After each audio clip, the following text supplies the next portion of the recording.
Thank you, and welcome everybody. Welcome to Liverpool. I first of all have a confession. I know absolutely nothing about shopping centres. So if you were expecting for any insights about shopping centres, you've come to the wrong person. And I wasn't even quite sure what Revo was, to be honest with you. But then I was told Revo is about retail, property and community. And in some ways, my life, my business careers have been followed those sorts of lines as well. So what I'm going to do is tell you really my story and the story of Urban Splash from that point of view, with lots of nice pictures and no graphs and no pie charts and no PowerPoint points. Interesting, my story is in 1983. I came to Manchester as a student. I'd worked for a year beforehand on the knockers selling fire extinguishers door to door and been quite good at that, made some money. So by the time I got to university, I developed quite an expensive beer habit, which I haven't yet lost. And to fund my beer habit, I had to do something. I thought, what do students want to buy? They want to buy records. So with my first student grant check, we were lucky enough in those days to get grant checks. I bought a load of records. And I made a mistake of following consumer advice, market advice, got the charts. I bought all the wrong records and absolutely messed up trying to sell these to students. But what I did realise is students had bare breeze block walls and they actually wanted posters. And the record wholesalers was buying the records from were actually giving away posters. And the idea was you'd buy 100 records, take one poster, stick it on your record shop wall. I was sort of buying 5 records, taking 50 posters and selling the posters to students in the student union. And gradually I built this into quite a big business. I was in the right place in the right time in Manchester, and we did deals with Stone Roses, Happy Mondays, and I was producing them, supplying shops like Our Price and Athena and HMV. But what you could find out is exporting them, I got 50 pence each for the poster, wholesaling them, I got £1.15, retailing, I got £3. Retail was where the market was at. But none of you nice estate agents would rent me a shop because I had no track record, no accounts. And so I was working on Portobello Road, on Camden Town, in Glastonbury, in the student unions. I wanted a shop. Nobody would give me a shop. Eventually, I hassled my way and got 6,000 square feet in Manchester on the first and second floors, and too big to sell posters, so I started subletting it to loads of other friends of mine. It became Affleck's Palace, and I came back to Liverpool, literally half a mile here, what's now the Rope Walks, behind Bold Street, bought my first building called the Liverpool Palace. And I actually paid, I think, £5 a square foot for the building, paid 40 grand for a 10,000 square foot building, and filled it up. First of all, as an indoor market. Then a tenant who was working in the record shop said, Tom, I want an office. So we rented him an office, and that actually was Andy Cowell and James Barton who set up the Cream organisation, rented the rest of the offices to a load of bands, a load of designers, and became a real hub. Then decided I wanted a cafe for them, so opened a bar called Bar, which at the time was the first contemporary bar in Liverpool to happen, and was a place for people to eat and drink. And so I suppose in a little way, we started a very basic, very, very low budget community coming forward. And by that time, we thought we'd do this properly with the idea of trying to fill up all the empty buildings there were in the city centres, and came up with the idea of starting Urban Splash in 1993. We tried to do what it says on the tin, create a splash in our towns and cities. We've done about 60-odd schemes around the country, based in Manchester, started in Liverpool, Manchester, but working throughout the country. So literally, one night, drunken night with a friend, Jonathan Folkingham, who had worked on Bar with me, we thought using great design, using different leasing methods of being much more flexible, we would actually start a building. The first one was actually residential. We built this half a mile from where we are at the moment.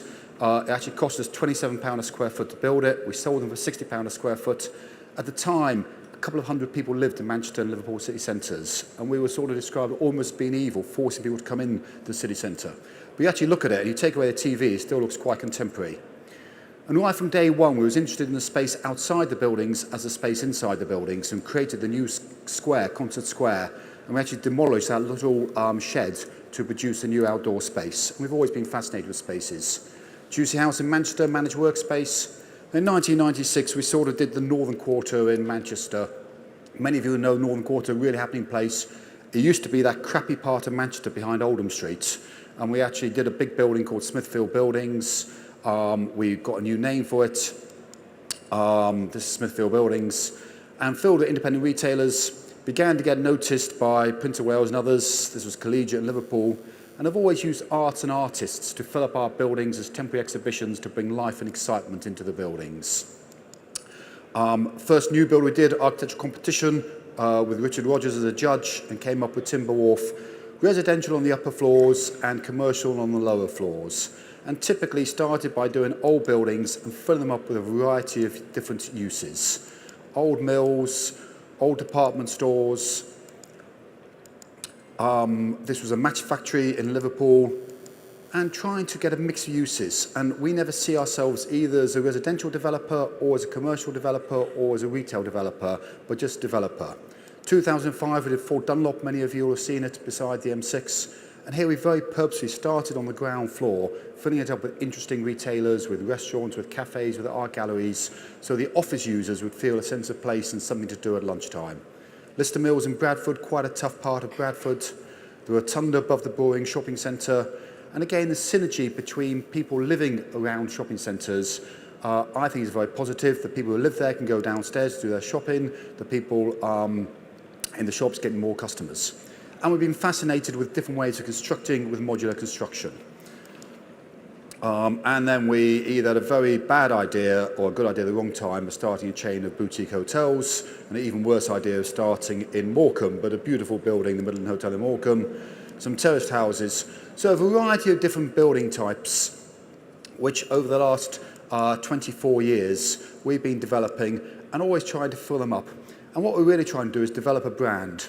When I look around me in other lives, I see brands being the real value. Our clothes, our phones, our cars, and there are very few brands actually in the property business, and we want to create a brand. And just as all going swimmingly well, 2008, global financial crisis, we're a small private company with 300 million of debt, quite badly hit, but managed to survive. I managed to finish off everything we started. What we couldn't sell, we rented. And even during the recession, found interesting buildings and interesting projects worked. So we've done about 4,000 homes. I was lying, there are some graphs. 2 million square feet of commercial space, 400 awards, about 90 people to give you the size of the scale of the company. And now we're very focused on modular construction, and particularly house building. So I'm just going to run through 2 or 3 different schemes we're on with at the moment to give you a feel of how we work. Park Hill is a massive scheme up in Sheffield. Historically, it was a sort of slum, concrete, social housing estate, a very bad reputation. It was going to be knocked down. They actually listed it against the wishes of the local authority, didn't know what to do with it. And quite a tough building to go with, bad reputation.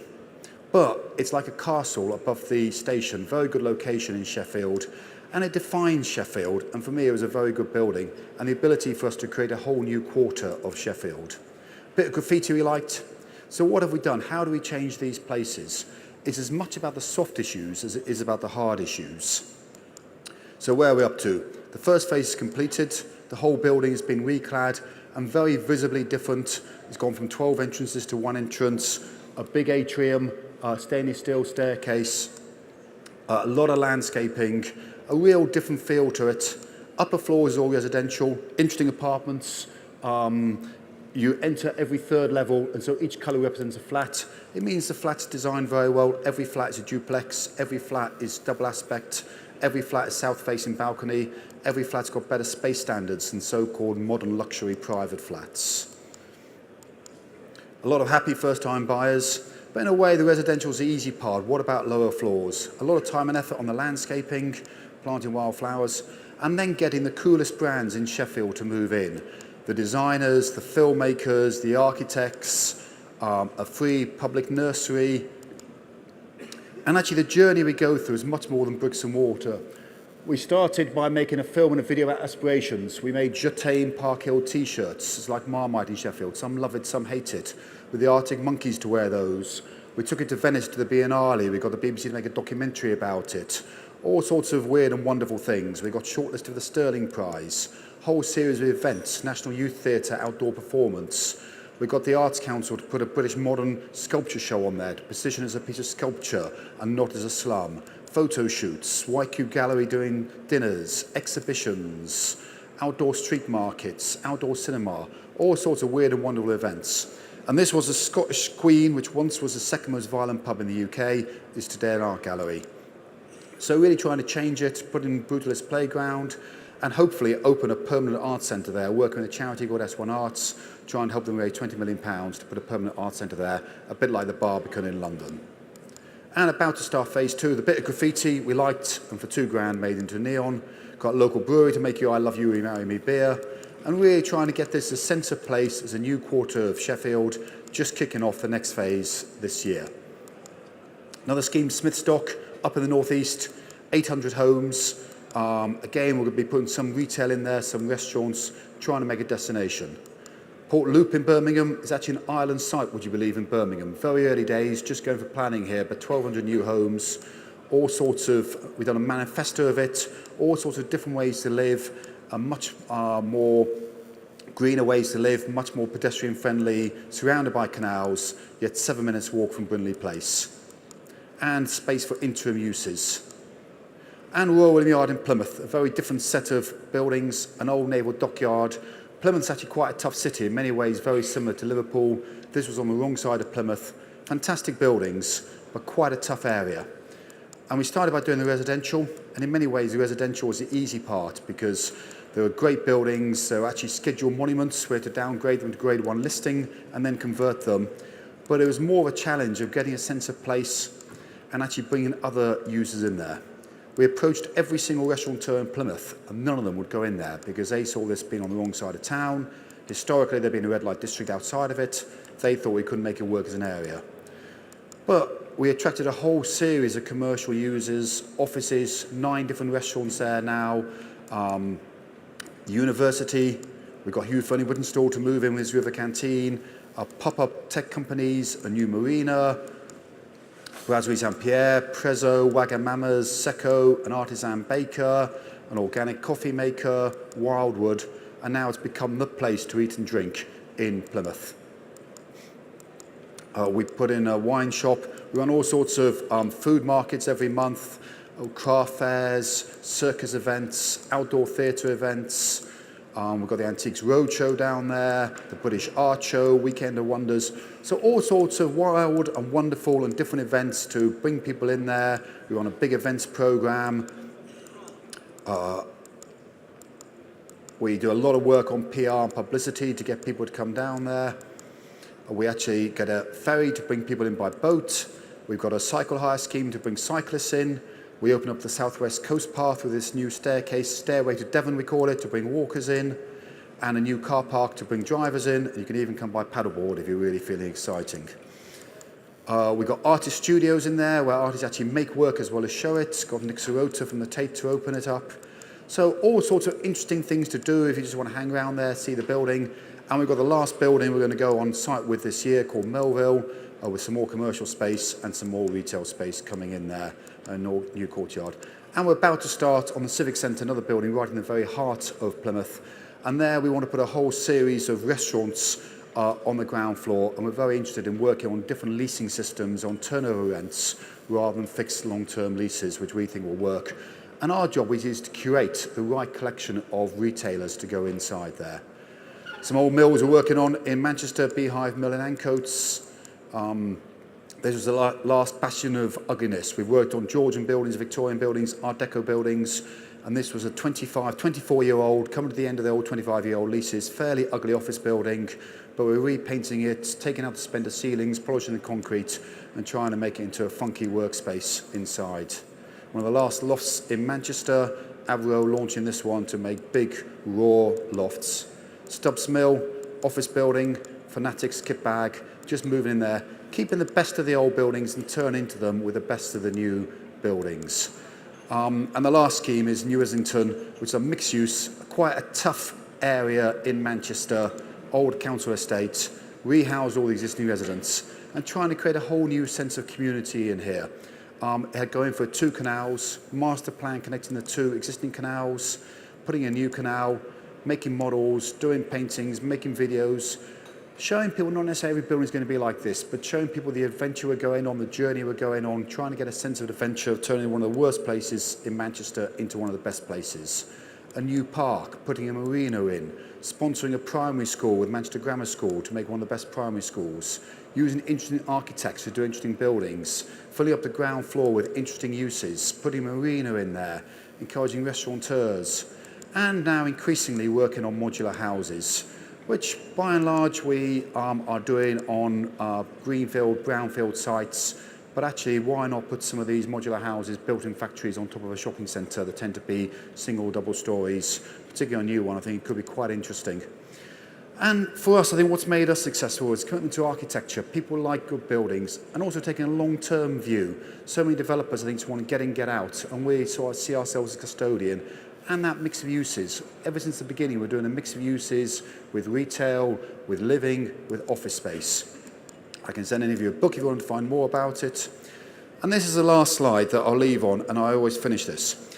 And I think when you look at all the talks we've had today, everyone is rightly worried about the economy and the recession and making some money and doing some profit and filling it up with retailers. And we all need to do that because without return we can't do anything. But actually, we're all involved in the built environment, and we're doing something very important. We're building buildings that will last longer if we get our job right than we do. And some of those buildings you've seen there, it's the third time in people's lifetimes they've been redeveloped, which is a shocking waste. And sometimes some of the shopping centres I see are being redeveloped after a very short period of time.